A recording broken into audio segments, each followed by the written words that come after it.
Welcome to the Arrington Gavin Show. Real talk, big opinions, and fearless conversations. From the front lines of politics to the latest in pop culture. From breaking sports headlines to the stories that move the world. Nothing's off limits, and nobody's holding back. Arrington Gavin is here to break it down, build it up, and keep it all the way real. So turn it up, lean in, and let's get into it. This is the Arrington Gavin Show.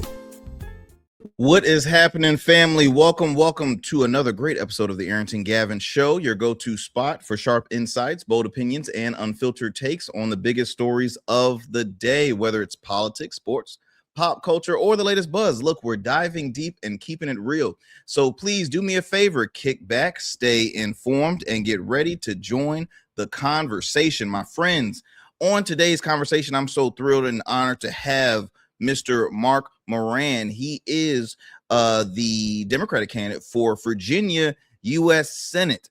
Okay, he is, I guess you could say he's new to the world of politics. But for those that says, that name sounds quite familiar. Well, you've probably seen him on the HBO Max hit reality show FBoy Island. Yes, contestant that compete on FBoy Island says, hey, look, I'm your guy for U.S. Senate. But you know what? You never know, first and foremost, because I've followed this gentleman for quite some time. And I'm like, wait a minute.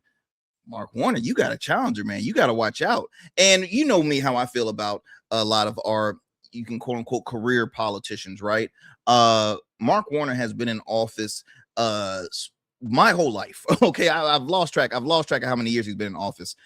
He served as a governor. I think he first started serving as a governor, and then has been in Senate for quite some years now. You know, a term for serving as a U.S. senator, 6-year terms. Now, Warner had just announced that he's running his fourth.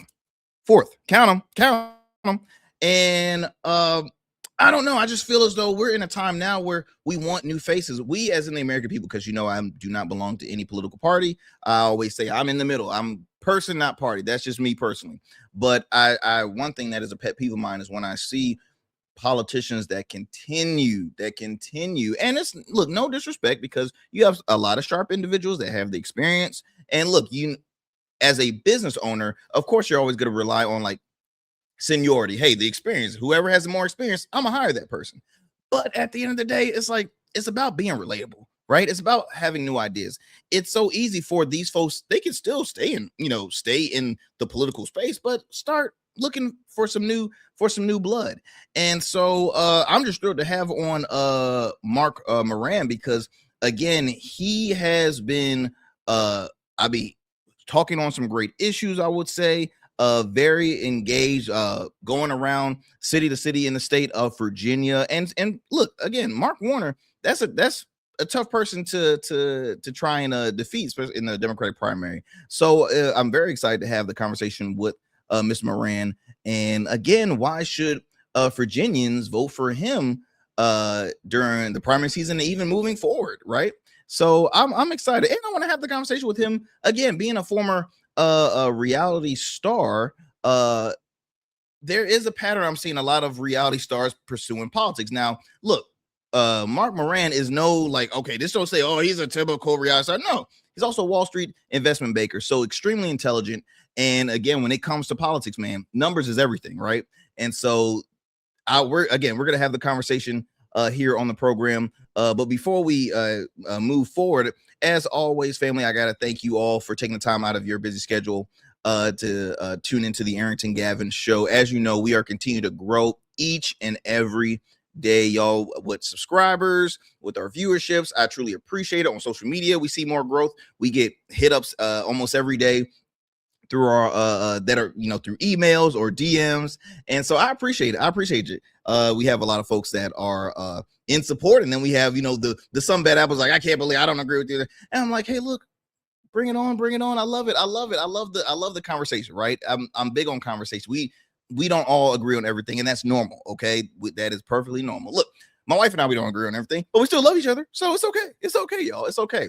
But as I mentioned, we are growing. If y'all can do me a favor, we want to continue to build up those subscribers on our YouTube channel, the Arrington Gavin Show YouTube channel. So do me a favor. We want to help get us to 5,000 subscribers. So please spread the word for great conversation. If y'all can just do that for me, like, subscribe, share with a friend, share with family. I truly appreciate it. We drop new episodes Monday through Fridays at 7 p.m. Eastern Standard Time on YouTube, as well as wherever you get your podcasts, whether that's iHeart, Apple, Spotify. Again, wherever you get your podcast, you can tune into the Arrington Gavin Show. In addition to that, y'all heard the great news. We've added another station under our belts here starting March 6th. That's right, starting March 6th, you can be able to hear the Arrington Gavin Show weekly at 8 p.m.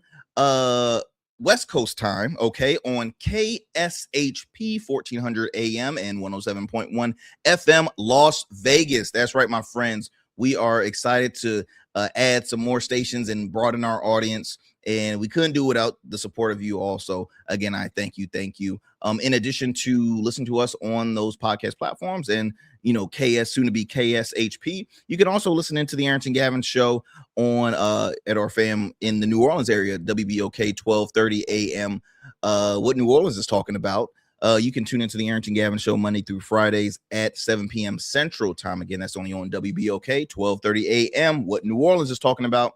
And now we're going to fast forward to the Metro Atlanta area to WDJY 99.1 FM Straight Talk. You can chime into the Arrington Gavin Show weeknights at 11 p.m. Eastern Standard Time. So you got that? We're all cool there? Okay, perfect. So I think I'm sorry. Lastly, you can also check out past episodes of the Arrington Gavin Show on the GOATverse TV app. That's right. For those who are watching, you see a little icon at the top. Yeah, GOATverse TV. All you have to do is download the app. It's available on the App Store, Google Play Store, Roku, as well as Amazon Fire TV. So there's no excuse. There's no excuse to say, I've been trying to find your show. I'm like, I want to hear it. I don't want to hear it, Mom. No, I'm joking. My mom is she tunes into the show. I tell her which ones to tune into, because sometimes I can go crazy. I can lose my mind up here. Don't want her to listen to her child kind of lose his mind. But hey, it's the world we live in, y'all. It's the world we live in. And before we head to a commercial break, I also want to shout out the kind gentleman, my good buddy Shaq. So as you know, as a business owner, I just opened up another business out here in my hometown. It's a media workspace, right, called Evolve Imagery. And I had a client who had rented the space, who has a podcast called Anointed Nobodies, and he provided this great cap here for me. And I'm like, wow, I appreciate it. Just met him today, and he showed me a list of different colors in the hats, and I'm like, well, let me get this one. And it went with the outfit, right? It went with the outfit. So I'm like, okay, let me support. Always love to support our fellow content creators, not just here in the local area, but abroad. So hopefully we'll have him on the show to discuss more on his platform. But that's the great thing about being, a business owner. You get in contact with other business owners and entrepreneurs, and y'all know how much I always talk about, forget about the transaction and worry more on the loyalty factor. Loyalty goes a long way. Relationships go a long way. Focus on the loyalty, and then I'm telling you, the transactions, that will be easy, my friend. So again, shout out to my guy Shaq, and for providing the Anointed Nobodies. Be sure to check out his podcast. I know it's on Spotify and I believe Apple Podcasts. That's what he had shared earlier. All right. Yeah, we're gonna head to a commercial break in about a couple seconds. But y'all, I hope y'all are having a wonderful evening. Today, man, your boy has been I've been feeling good. My wife is low-key kind of in a slumps, and that's because she is almost on her way to say goodbye to her first car, her baby. My wife has a Subaru Legacy. Y'all, let me tell you the mileage in the year. It is an 09 Subaru Legacy. She calls Sexy Betsy, okay? And it is what is it? It's like 180,000 miles. She put that bad boy from when we were in college. It was from Carolina to South Carolina. She loved that car, right? Loved that car. And I've always been the advocate of, you know what? I don't think any of my vehicles have really got that high. Well, I lied. I think I might have had because I had a X3, I had a BMW X3 that I think hit. It was in the 100,000, something like that. But that was a minute ago. I'm always very careful when it comes to vehicles. I'm like, okay, when it's time, when I see a couple of sensor lights come on more than 3 times up, I don't know. Time to get a new car. That's just me. But my wife is like, we can save the car. I'm like, no, you cannot. Do not. So she's, checking out different vehicles. So if y'all don't mind reaching out, you can email us through our website, www.theagshow.com. Send us an email. What are some good recommendations, y'all? She's team either Subaru or Toyota, but I mean, we might be missing out. Like, what's another vehicle brand now? You know me, I'm a Beamer guy. That's my brand now. I've had Beamers most of my life. I've entered in the Bronco, the Ford family now. I enjoy it. I'm grateful, but I miss my foreign cars, right? That's just me personally.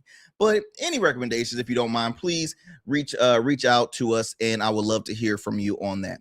All right, my friends, look, we are going to head to a commercial break. Do not go anywhere. As I mentioned, we have a special guest, Mr. Mark Moran. He is the Democratic candidate for Virginia U.S. Senate. He is a former reality TV star as well as Wall Street investment banker. Thrilled to have him on. And yeah, we're gonna hear from him, talk about his platform, as well as again, why pursue probably the highest position in the state of Virginia and go against a true heavy hitter. I mean, hey, I'm curious. Look, my friends, you're listening to the Arrington Gavin Show. Do not go anywhere and do not change that dial. Every man has a story to tell. Your ambitions, your achievements, your legacy. Your suit should reflect that story, crafted precisely, designed for impact, and tailored exclusively for you. We work with only the finest fabrics, luxurious wools, silk, linen, and blends from world-renowned mills in Italy, the UK, and India. These fabrics are the foundation of custom suits that exude elegance and stand the test of time. But a suit isn't just about fabric, it's about fit, and it's about confidence, and it all starts with you. When you work with me, you'll receive a personalized consultation, whether in person or over Zoom. Together, we'll explore your vision and discuss your needs, and we're gonna bring your ideas to life. My journey as a designer includes apprenticing under New York-based designer Clavon Leonard, showcasing collections at New York Fashion Week, Algeria Fashion Week, and the prestigious Baltimore Met Gala. That experience is what we bring to every suit we create, from weddings to corporate events and everything in between. We specialize in crafting one-of-a-kind suits for life's most significant moments. Dapper Luke has been recognized as one of Baltimore's best menswear in 2023, and I was honored to be one of the 10 designers selected for the prestigious Baltimore Met Gala. With over 900 satisfied clients, we proudly serve Virginia Beach and Baltimore, bringing world-class designs to these incredible communities. We don't just make suits, we craft confidence. Your suit will fit your body, your style, and it will tell your story. Book your free online personal consultation today. Visit www.dapperluke.com. 6'10", number one pick, 16 seasons, college player of the year, all-rookie standout. Joe Smith built a career on grit, consistency, and showing up. Greatness isn't just about the game. It's about how you show up every day. Rugged Evolution now offers body care products for every man, because not every man wears a beard, but every man deserves care. Greatness doesn't fade. It evolves. Rugged Evolution Beard Care. Every beard deserves to be legendary, and every man deserves care. What's up, y'all? Welcome to And we still in traffic. Don't look familiar, do I? Not in this seat. Hey, what's that you listening to? Here to host today. Hey, turn it up. Yeah, this that new Gold Verse app. I got you. So y'all want to know where the goats are? They're off on the sidelines. Looking for fresh, relevant content wherever you go? What was the name of that he said? Introducing GoatVerse TV. GoatVerse, that's what it's called. The free streaming app that brings you the best podcasts, current events, and thought-provoking opinions all in one place. Download it now from the Apple Store or Play Store. In Goats, we trust. All right, family. Welcome back. Welcome back to the show. As I mentioned, we got another great conversation on tap for you all. Mr. Mark Moran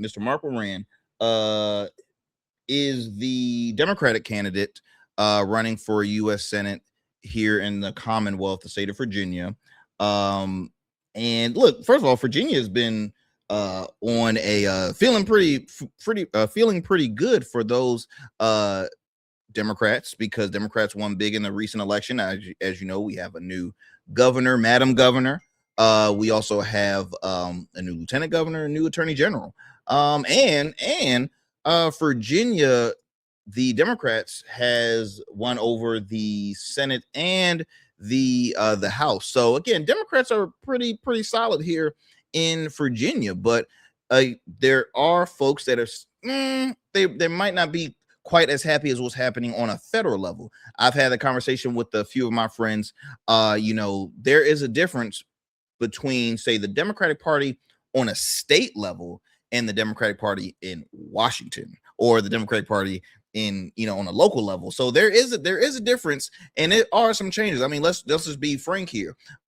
We see in a minute under this administration, I mean, that's a whole nother episode. Y'all know how I feel about them, but we have it where I would say the Democratic Party in Washington is lacking a backbone, right? There's one party that lacks empathy. There's another party that lacks a backbone. And for those that are wanting to push and maneuver and fight back, they're kind of getting pushed aside. Oh, you're a little too progressive. Oh, you're a little too this, you're a little too that. So again, it's a lot happening. But hey, I'm always thrilled to have on folks that say, hey, look, I see an issue and I want to do something about it. And that is our next guest, Mr. Mark Moran. So let's bring him on. Mark, what's going on with you, boss?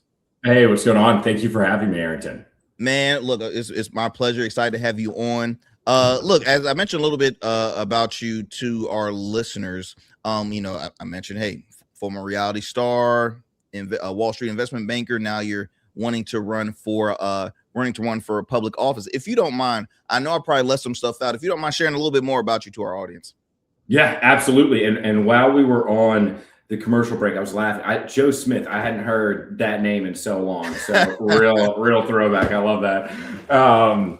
But my name is Mark Moran. I'm 34 years old. I was born at the Naval Academy. I grew up in Northern Virginia, in McLean. My father actually recently retired from the federal government on Friday, and he worked for them for almost 50 years. My mother was an editor. I started running track in high school after I broke my wrist. I was going to play baseball at a Division III school. I break my wrist. I run track, and first race I win the Virginia private school championship. So then as we have this background of Norfolk, or Norfolk as people say, behind us on this screen, it brings me back to, I ran for an AAU track team. That was in Anacostia, Ward 8 of DC. And I was the only white guy. My nickname was White Boy on it.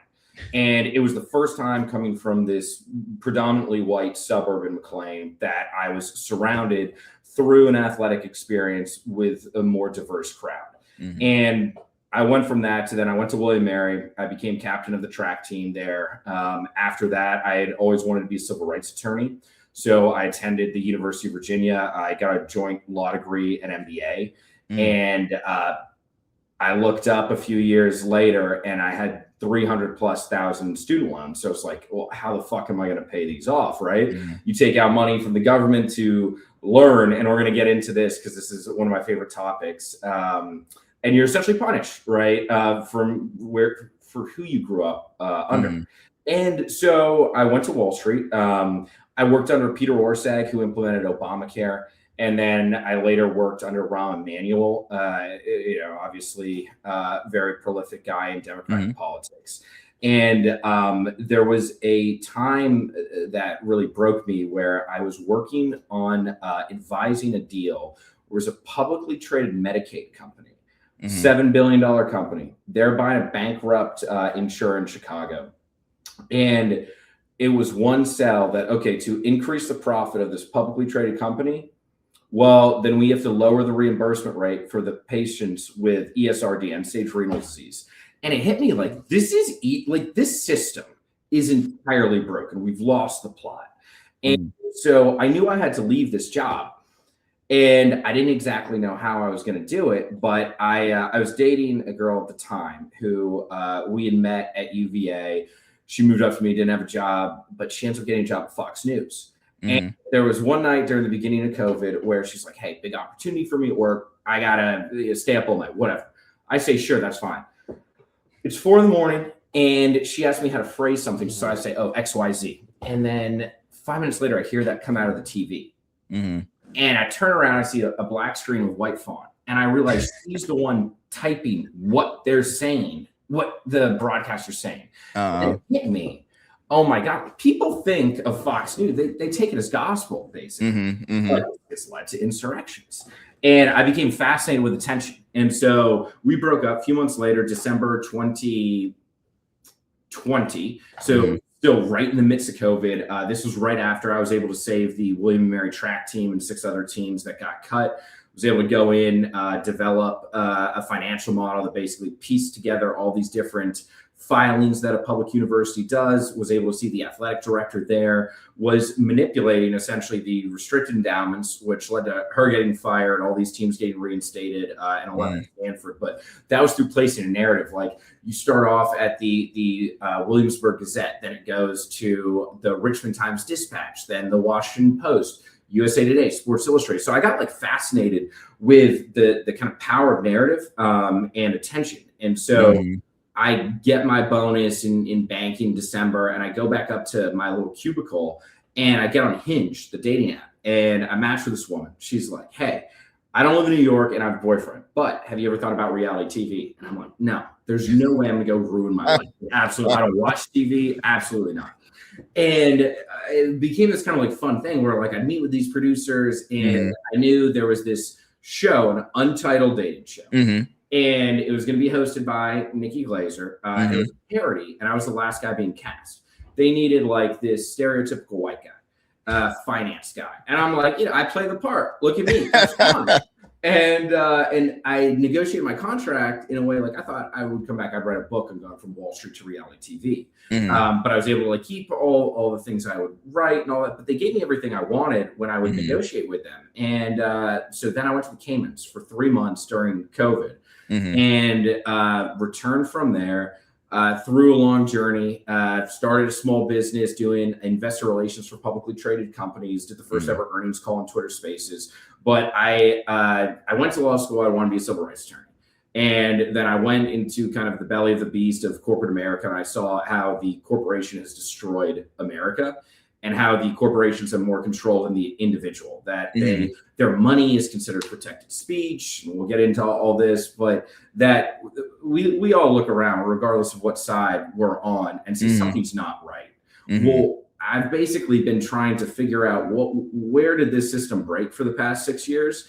And that led me here. I was initially going to run for Congress in Northern Virginia, and which I wasn't that excited about because I like Northern Virginia is very different from the rest of Virginia, as you know. Very true. And that I spent 8 years in the rest of Virginia, and I like that a lot better than Northern Virginia. But my girlfriend now, Jasmine, she's a lawyer in DC. So we live in Falls Church, and we don't own this home. I mean, combined between us, $500,000 of student loans that has set back our ability to save. Right. And I look at it as, well, there's a message to be sent in running against the wealthiest United States senator, who's vice chair of the Intel Committee, and when we ran this poll, there's a significant desire for someone to challenge this guy. And so he's Mark Robert Warner. I'm Mark Robert Moran, but I grew up on Warner Avenue. And America loves nothing more than the underdog, right? And, I'm someone who I am a naturally rebellious person. And when I see things I don't like or a big challenge, I like to take it. And so that's why I'm here talking to you, because no one else would step up to run against Mark Warner. So I thought, hey, if no one else is going to do it, I'll do it. Here we are. I mean, hey, look, it definitely takes guts to do so like that. And I say that because again, you've already mentioned it. You kind of like the icebreaker here. Mark Warner not only has been in office for quite some years, but he is the third wealthiest member of Congress, the wealthiest Democrat. Okay, the wealthiest Democrat. Let's just remember that, y'all. Out of all the Democrats, House and Senate, Mark Warner is the wealthiest.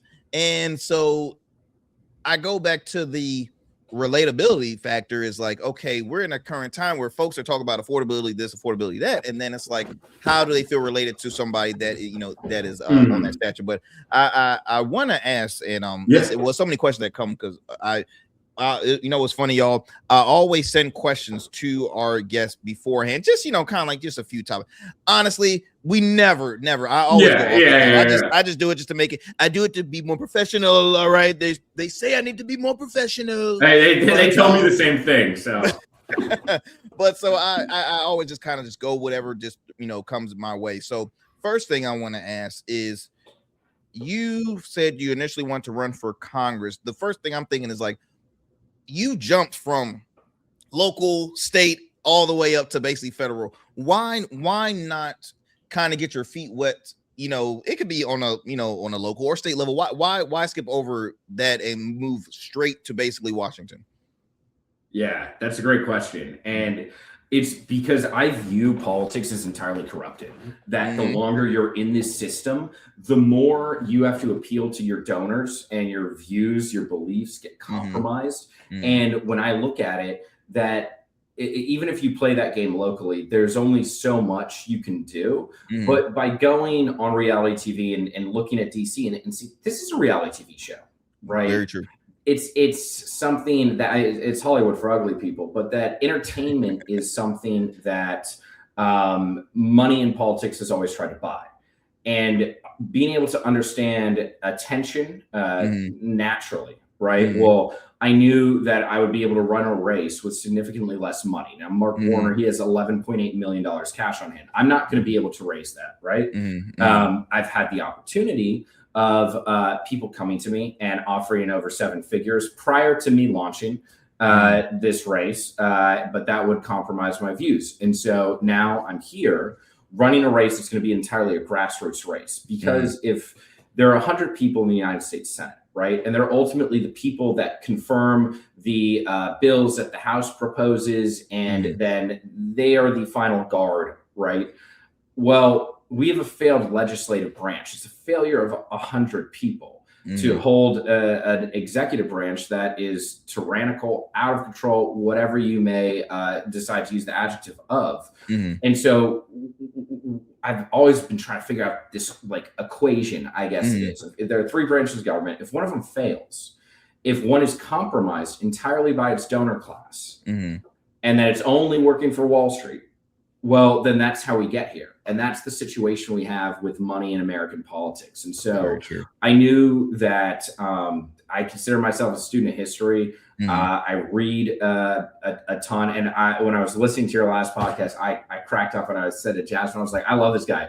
He's like, nah, I have books. I don't read books, but I learn from conversations. And I was like, okay, we're going to get along. I mean, it's because I try so hard. I mean, my wife can let you know this man, she would say this man has a bunch of books and they're dusty as hell. Like, I mean, it's like I have. You gotta have leather-bound books, you got to. It's good scenery, you know what I mean? It's just, oh, this is a New York Times. Really, New York Times? Let me go grab this. Have you read it, front and back? And it's all fake anyway. Like, it's all the narratives are controlled. So why would we read that, right? True. But I always say, you can learn so much in conversation. Another thing I want to throw at you, Mark.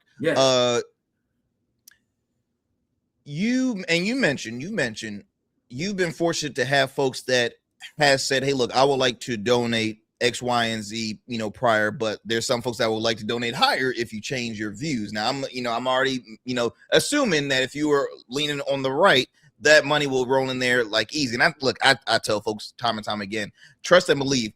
My subscribers will go a lot higher if I was on one side of the aisle. And look, I'm at no side. There's moments where I call out both sides on a regular. That's just me. I feel like that's fair. That's the way the world is.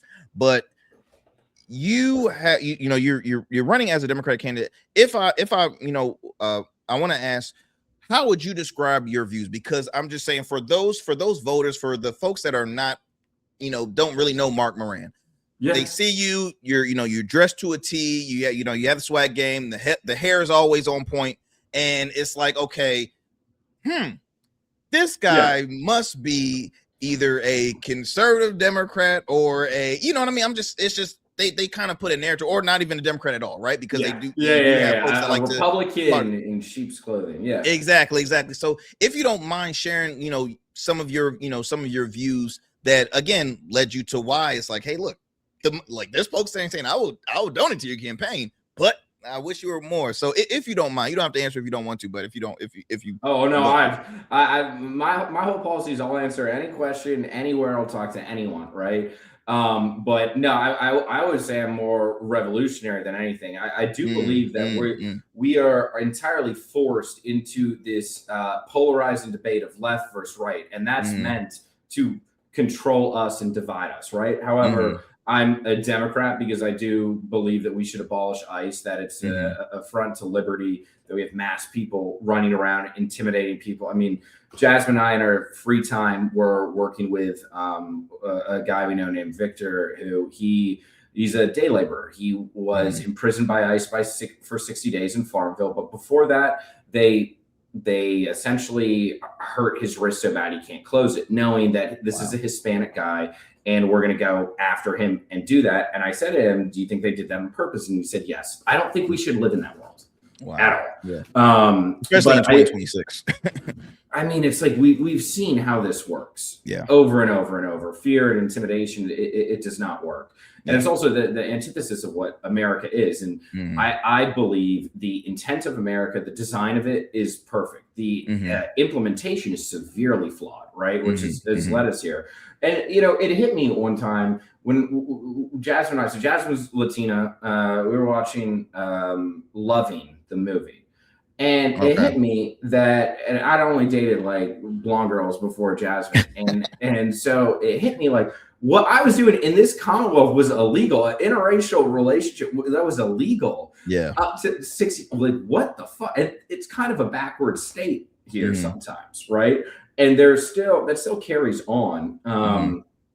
And so I know how I come across, how the first impression, but the things that I believe are basic human rights for healthcare and education.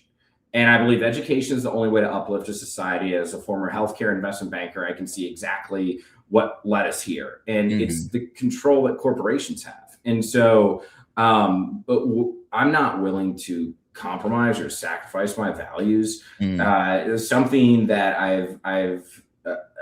I've worked really hard to get to the point where I can even say this story to run for a federal office. Yeah. But I knew that it only takes one person to say a story and to connect with people in a way different than politicians do. But it's like, I have no money. We spent it all doing all of this shit to get here, doing these surveys to see Mark Warner's vulnerability that cost $15,000, hiring consultants. I've run through 20 political consultants in the past year. And the first ones that come to me, they say, oh, you know, you're this polarized guy. You're going to be able to raise money. We're going to take 15% of that, put it in a bank account, and then you'll get that when this is done. And then it hits you. Oh, my God, all of these politicians are compromised from the start. Because most people are going to take that, right? And if I was going to back down or if I was going to take a payout, I would have done that a long time ago. I think that, I mean, money is the root of all evil. But, absolutely. But there's no problem with having money, right? But there's a problem with making money off of other people's harm, or like the first example I gave you of healthcare. Like we should not have a for-profit healthcare system where these companies are publicly traded and they're responsible. They have a fiduciary duty to their shareholders. What are we doing? Speaking to the choir. No, it's. I mean, you're naming some key points that, again, healthcare leads folks. That's like their first class ticket to homeless. I mean, I have a good buddy of mine who's a director of an outreach program, and you know, I asked him, I'm like, hey, look, you know, what is some of the key things that lead to homeless? Now, again, you know, outside looking in, we're assuming, okay, addiction, easy. He's like, no, healthcare will lead you. And I'm like, wait, what? And so it's very, you know, a lot of people kind of fall asleep on Bernie Sanders because, you know, he's always been, but that's one of his key things, always fighting for healthcare. Now, you know, Bernie can be a little, you know, a little out there sometime. I mean, hey, but Bernie doesn't have swag is the issue, right? That's what it is. It's the gloves, and in the wintertime, change a coat for crying out loud, man. Yeah, come on, dude. Get a North Face. You have the funds by now. Or whoever the suit guy is you have in Baltimore and Virginia Beach on in the ads, like, get that guy to I mean, he would have been president in 2016. Oh, absolutely. Shout out to my guy Dapper Luke. Definitely got to hit up Bernie. Dapper. There. No, but it's the truth though. It's the truth. Another thing I want to bring, you know, throw at you, Mark. You know, again, former reality TV star. Now I've caught on. There's a pattern of previous reality stars. So before I spoke about Spencer Pratt announcing he's running for mayor out in Los Angeles. Now everybody knows Spencer Pratt from The Hills. Spencer was one of those insane guys, and then he came out with a tell-all book. Hey, it was all staged, this and the other. And now look, a lot of folks are actually considering Spencer because he's living the reality of lost his home in the fire. So that's one person. Then you have oh my gosh, is it Farrah Abraham? I think she was a star from Teen Mom, and she announced she was running for mayor in Austin, and so she's now entering the field. Hey, look, I'm saying you never know, because we have a guy in Washington right now that, hey, one of the greatest in his mind. So you have a reality star in Washington. So that being said, are you intimidated by how the public will respond to, okay, because they will have reality star first before they have Wall Street, Wall Street investment banker. And look, and even Wall Street investment banker can kind of intimidate. Horrible. Right? Yeah. Both those things, they are probably two of the worst things you could do, let alone together, right? His name is Mark. Oh my gosh. We got another Mark now. Oh my God. Right? It's like another white guy. He's going to be just as bad as this one, right? But that's the thing, though, is that I went to Wall Street, like I said, to pay off student loans, but that led me to understand a system that led to where we're at. And then the reality show experience, that was really to learn. And the power of attention that you obviously understand is something, like I said, money in politics is used to buy attention. So when someone can get attention organically, and that removes a lot of the money from it, right? One of my goals in this is to run a campaign that we will win, and I can get into the math of this, of how this works. But by running a campaign without TV ads, you cut off 90% of the cost of a campaign, because all of the consultants are the ones, the political consulting class that led us here. They're the ones that make money off this. These people make millions of dollars in an election cycle. And they would tell me, oh, it's going to cost $50 million to win this race. And it's all money. I just don't believe that. I don't believe that we should live in a country where money dictates who gets to represent the people. Yeah. And we do somehow, right? I think we're at a breaking point. I really do think Saturday was a breaking point with the Epstein, this batch of Epstein files getting released, and people being able to directly see that, like, we don't have to live like this. Yeah. We should actually entirely change this system so that anyone who has good ideas, I think that you should be able to win on the ideas, right? And that it shouldn't be about how much money you can raise, how much money you have, because then that limits the system to just either wealthy people, or look at Glenn Youngkin, right? Yeah, he went on to really do nothing. That guy could have been president 4 years ago, and now he's leaving, with his tail between his legs, right? Because of Louise Lucas, who I love. She's my fucking favorite.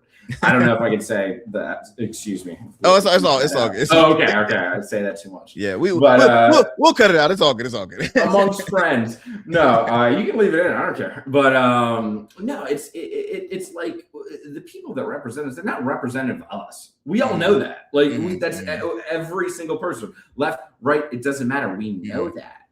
And how did we get here? It's because the donor class controls politics. And that's what I want to break by running this campaign that is significantly an underdog campaign. I mean, you couldn't pick a more top tier, more prestigious opponent to go against, right? Oh, absolutely. But my belief is that in a Democratic primary in Virginia, you need probably 300,000 votes, right? But there is so much discontent. There is so much lack of feeling represented that these, to go back to the beginning of your question, these terms, adjectives, things I've done in my past, well, they're polarizing. They're going to make you at least want, who is this guy and why, right? But then that leads you to listen. And then once I'm able to have your attention, well, I'm going to win you over because we all feel this way. It just takes one person to do this. And the larger solution here is a federally backed, essentially, campaign funding. That it removes the donor class so that, especially for the Senate, because they're the ones who ultimately confirm everything. Look at J.D. Vance. He was a senator and he was extremely young, but that was all backed by Peter Thiel. Even his book, right? Like, it goes back to Yale Law. And it's like, I don't want to live in that world where that you can just play this game for so long and then you're entirely compromised. And now we're living in a world where Palantir, I mean, we have 816 flock cameras in Virginia, right? Most of them are in Norfolk. Why? Because they put them in poor communities so that they can start monitoring and tracking the whereabouts of people, because the surveillance state is slowly coalescing with, you know, certain 7 basically tech oligarchs, right? And this country was founded as a rebellion against that. And it's like, it's been imperfect, but still the intent is that people should have liberty. We should have freedom. We should control our rights. And now we're in a world where we don't have digital rights. And I look at it as like, we're 250 years in and it's time to rebel again. I mean, it's insane because, I mean, you mentioned rights, and I mean, so many folks, you know, see that rights aren't being taken almost each and every day. That's why it's just like folks are in a stress mode at this point. Like, wow, what else has been taken? What else? Healthcare has been taken from me. My, my pension has been taken. This has been taken. Government funding cuts have been taken. And it's hard because, again, you look in Washington, the Democrats do not have the majority. Now, coming this midterms, you could see a little different shift just because of what we're witnessing right now. You mentioned the ICE raids, the anti-ICE protests happening in Minneapolis that has really woken up a lot of folks. And now you're seeing but that took a white guy to do. That's the fucked up thing, Like, that's it took somebody to lose their life to basically say, whoa, okay. I mean, that's the worst part. I mean, you mentioned that, but and that was a second life lost. Yes. Right. Yes, and it's just like, I feel that the majority of America is beyond this artificial division given to us by the media. And I feel that we're at a point where if we don't actually change the system now, we're not going to be, this country will not be around in the way that we know it in the future. So that being said, I want to talk about, some of the key issues that you are campaigning on, Mark, because again, you are going against a heavy hitter where it's like, okay, one thing that I would say it kind of bugs me where we get a lot of the elected officials that might come by and say, hey, look, I'm running on affordability. I'm running on this. I'm running on that. And then they bounce and folks are like, yes, but talk policy. Don't just give us the headline. Okay. Policy. So like, I want to ask you, what are some key issues that you are campaigning on that can, say, hey, look, I'm your guy that will, I'm pursuing this and I know I can do a better job than we are. So if you don't mind, feel free to share. Yeah, absolutely. So first and foremost, the internet was created in Virginia, DARPA Act, 1969 in Arlington. That expands to Tyson's when MA East, the first large-scale hookup of the internet, was there, and AOL goes there in like 86. AOL expands to Ashburn, Virginia in 96. Okay. That creates Data Center Alley. So the most highest concentration of data centers, right? And now in Virginia, we have 667 data centers with about 594 more being planned. We are the epicenter of this. Those data centers are taking energy from our grid that we pay into when we pay our Dominion electrical bill. Okay. So the politician who owns data center policy is able to then own AI policy because we are in this race with China to compete with them on AI, right? And then you also will own the power issue because how are we going to power all of these data centers? But Virginia is ground zero for this. So what I want to do is do a tax on the data centers. It's a compute tithe, if you will, one that is based off of how much energy they're using, because we have all these hyper computing data centers here that are using all this for AI. So anytime someone makes some weird picture, does whatever, well, hey, that's running through, because 70% of the entire world's daily internet traffic travels through Virginia. Most fascinating statistic in the world to me. And I look at it as we don't get any benefit. The people don't get any benefit. And we actually have given tax breaks at the state level to all of these data centers to come here. And we're incentivizing business and growth. It's like, well, we're not doing that for small businesses. We're only doing that for these ones. Yeah. So these data centers now, they're expanding because of the growth of AI across all 50 states.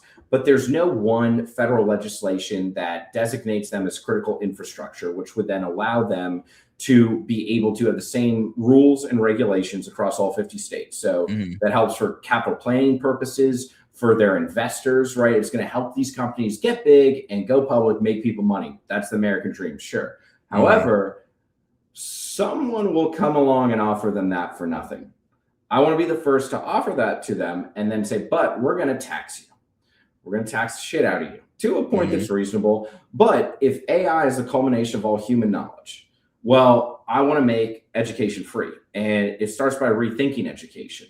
Of the community college system is entirely broken, right? Like, I learned this from Jasmine of, I went to William Mary, I went to UVA. I had great 4 years at each of these great institutions, and they helped me be in an environment. I didn't have to worry about money. I didn't have to worry about paying tuition because I had a track scholarship, right? I only had to worry about these loans afterwards. So, I'm not a victim, but she had to piece together 40 scholarships to go to Fresno State and then go to where she ultimately graduated from before she went to law school.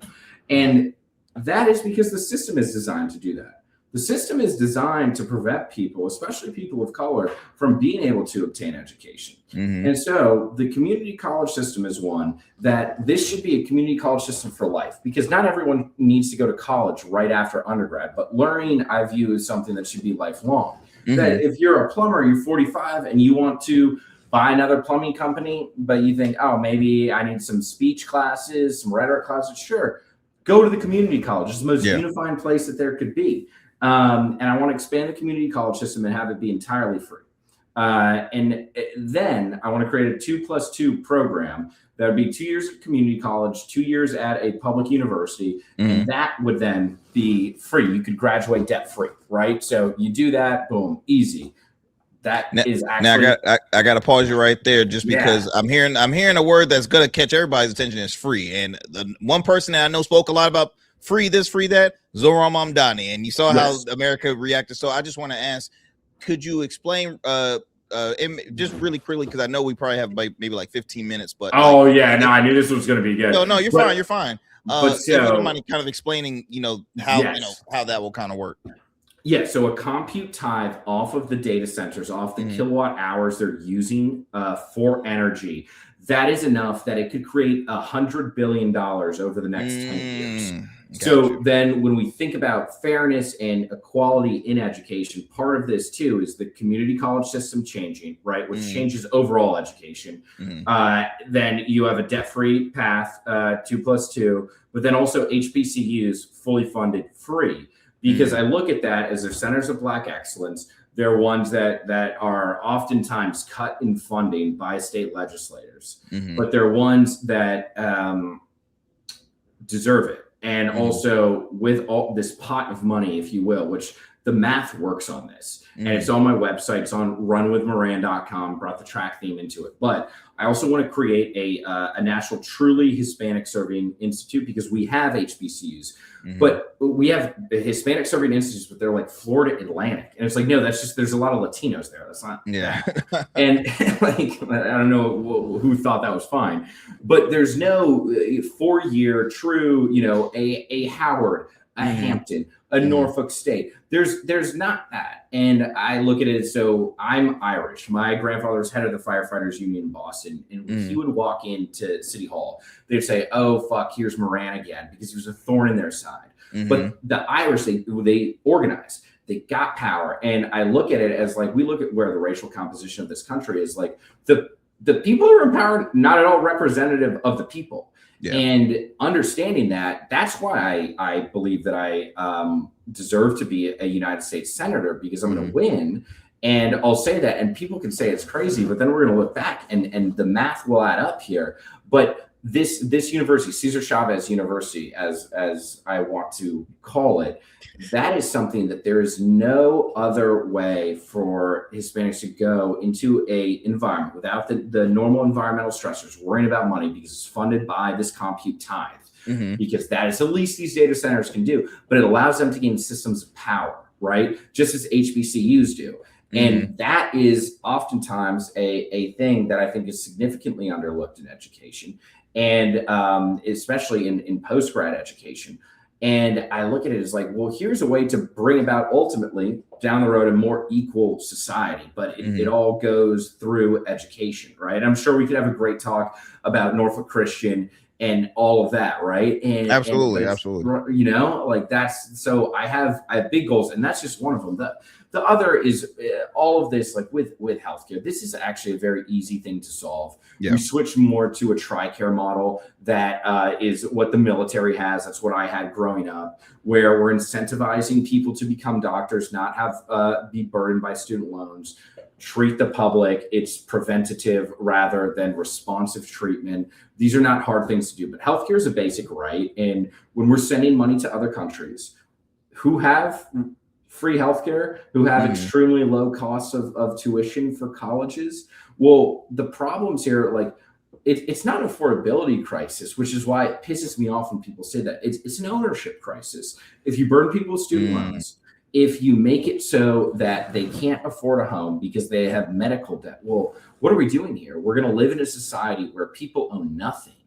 And, you know, you rent your Tesla, you drive to your job under fluorescent lights, you eat your $20 corporate slot bowl at Chipotle, you go back home and we're entertained by our screens, right? Like that's what people want. And they want that because the minute we realize how messed up this is, because corporations are profiting off of our attention spans, off of every single aspect of our life, then people will revolt. But it's better to keep people occupied by our phones and OnlyFans and certain things like this that just gradually destroy the morality of humanity. And last thing I'll say, it's like with gambling, like, you know, like I like gambling, but I look at the ads. Like I'm not a gambler because I have an addictive personality. I look at the ads.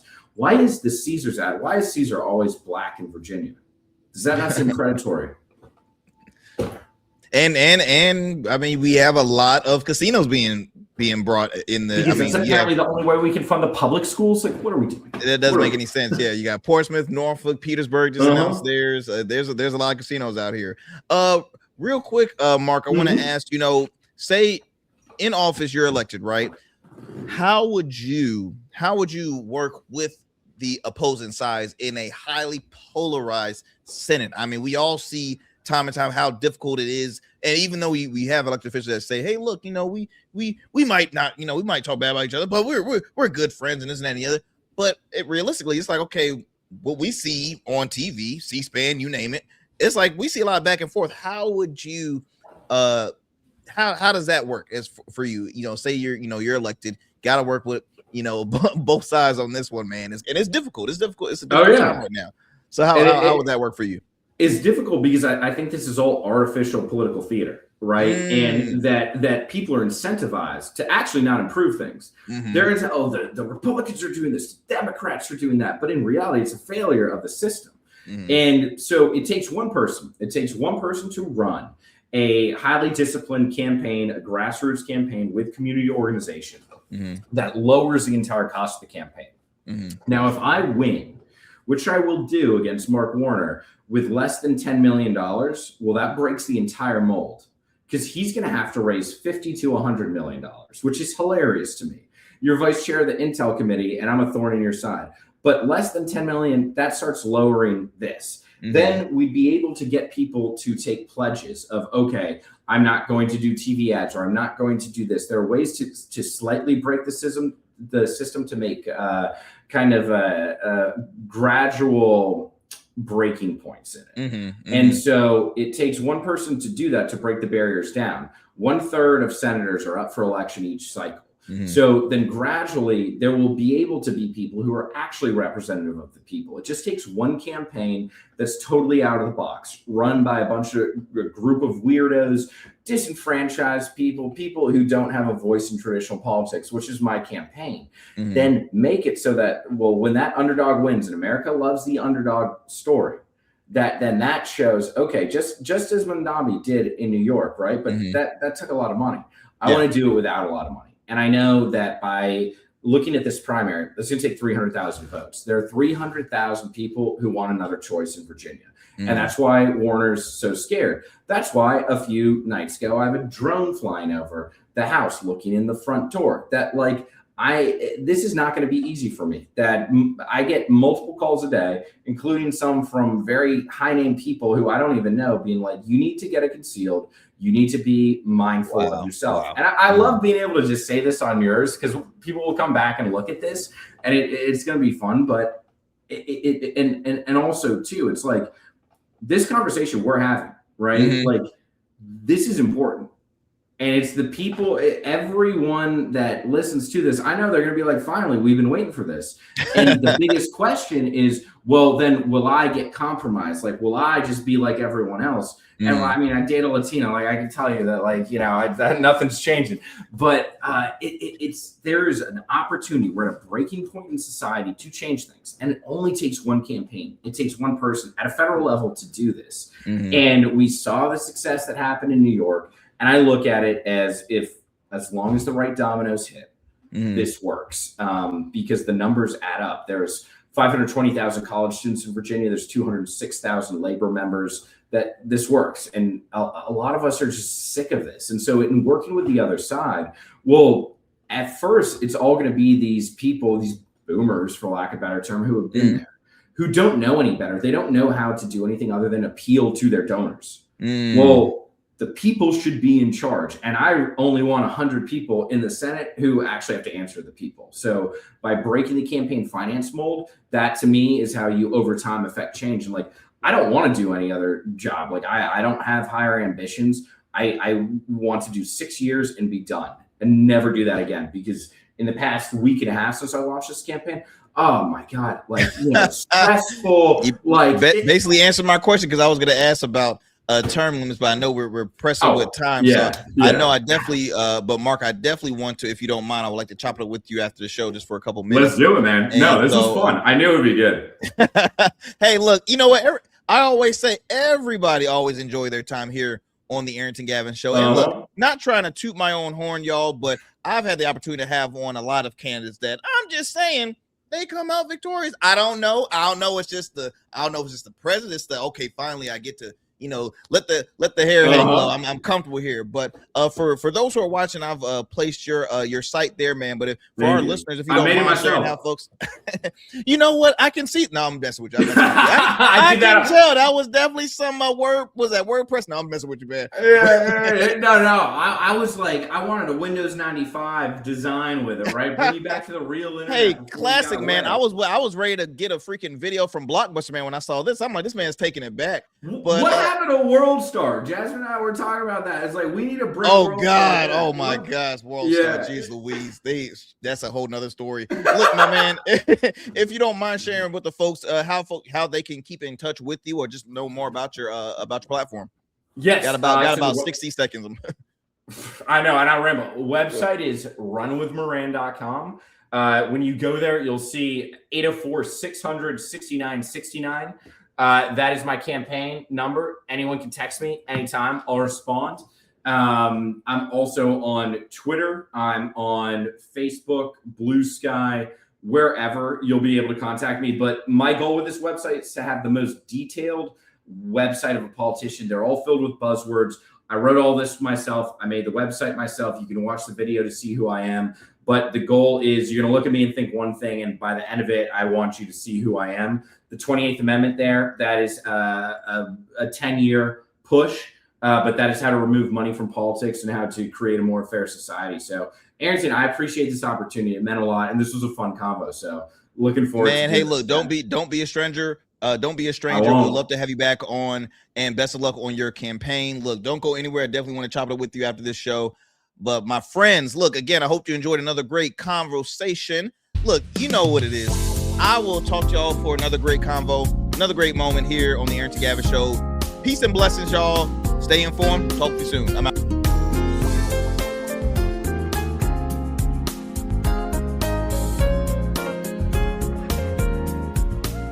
That's it for tonight on the Arrington Gavin Show. Thanks for tapping in and keeping the conversation alive. Don't forget, stay connected with us on all platforms. Follow at Arrington Gavin on Instagram, Blue Sky, and X, and subscribe to the official Substack for exclusive takes and deep dives you won't get anywhere else. We're here every weeknight, same time, same energy, same real talk. Until next time, stay bold, stay sharp, and stay true. That's what we do on the Arrington Gavin Show. Peace.